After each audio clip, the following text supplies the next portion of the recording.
దేవుడు నన్ను ఇట్లా ఇట్లా ఇట్లా ఇట్లా ఇట్లా నడిపిస్తున్నాడు, నేను ఏం చేయాలి? వాళ్ళు ఏమంటున్నారంటే నువ్వు పేర్లు పెట్టి పిలవడం ఆపు అంటున్నారు. ఆపేయాలా? అరే దేవుడు ఇలా ప్రజెన్స్ నాకు చెప్పు చెప్పు అంటున్నాడు యేసయ్య. ఇప్పుడు అమ్మాయి నడుచుకుంటూ వస్తుంటే చెప్పు అంటున్నాడు.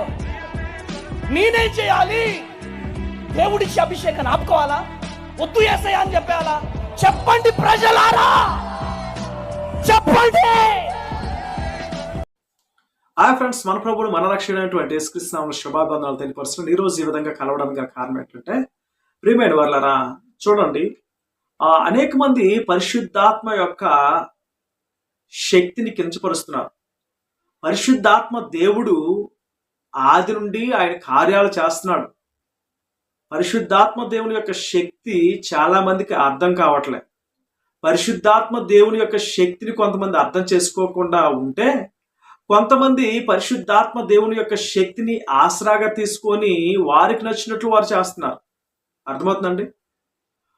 కొందరేమొచ్చి పరిశుద్ధాత్మ దేవుని యొక్క శక్తిని ఎరగక వారు పరిశుద్ధాత్మ దేవుని శక్తిని దూషిస్తున్నారు. పరిశుద్ధాత్మ దేవుని యొక్క శక్తి కార్యాలను వారు విమర్శిస్తున్నారు.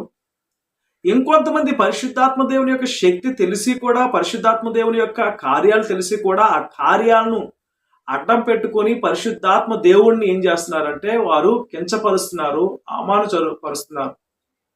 పరిశుద్ధాత్మ దేవుని యొక్క శక్తిని వారు ఏం చేస్తున్నారంటే వారికి నచ్చిన విధంగా వారు ఉపయోగిస్తున్నారు. అందుకే పరిశుద్ధాత్మ దేవుడు వారిని ఇద్దరిని చూసి ఏం చేస్తున్నాడంటే దుఃఖపడుతున్నాడు, బాధపడుతున్నాడు. అరే దేవుడు నన్ను ఇట్లా ఇట్లా ఇట్లా ఇట్లా ఇట్లా నడిపిస్తున్నాడు, నేను ఏం చేయాలి? వాళ్ళు ఏమంటున్నారంటే నువ్వు పేర్లు పెట్టి పిలవడం ఆపు అంటున్నారు. ఆపేయాలా?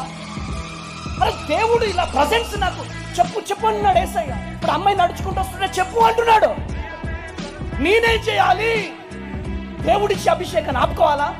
వద్దు యేసయ్య అని చెప్పేయాలా? చెప్పండి ప్రజలారా, చెప్పండి. వీళ్ళు పరిశుద్ధాత్మ దేవుడిని ఎంత కించపరుస్తున్నారంటే, అన్ని సందర్భాల్లో పరిశుద్ధాత్మ దేవునికి పేర్లు తెలియదు, అన్ని సందర్భాల్లో పరిశుద్ధాత్ముడు జరగబోయేది చెప్పలేడు, పరిశుద్ధాత్మ దేవునికి తెలియదు అనేటట్లు వీళ్ళు ప్రూవ్ చేస్తున్నారు. పరిశుద్ధాత్మ దేవునికి తెలియదు అన్నట్లు. కానీ పరిశుద్ధాత్మ దేవునికి సమస్తము తెలుసు. పరిశుద్ధాత్మ దేవునికి అన్నీ తెలుసు. ఆయన ఎప్పుడైనా పేర్లు తప్పు చెప్తాడా? పేర్లు మార్చి చెప్తాడా? పేర్లు పొరపాటును చెప్తాడా? ఆయన చెప్పడు. ఆయన ఏదైనా సరే ఖచ్చితంగా క్లారిటీ ఉంటుంది ఆయన మాటలు.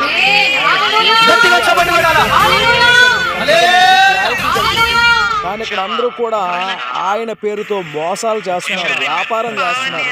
అది మానుకోమని ప్రభు పేరట మనవి చేస్తున్నారు అందరికీ కూడా. వచ్చావా ప్రశాంత్? ఏం పేరు నీ పేరు? పావని అన్నయ్య. ప్రవీణ్. వచ్చావా ప్రశాంత్? ప్రవీణ్. వచ్చావా ప్రశాంత్? ప్రవీణ్.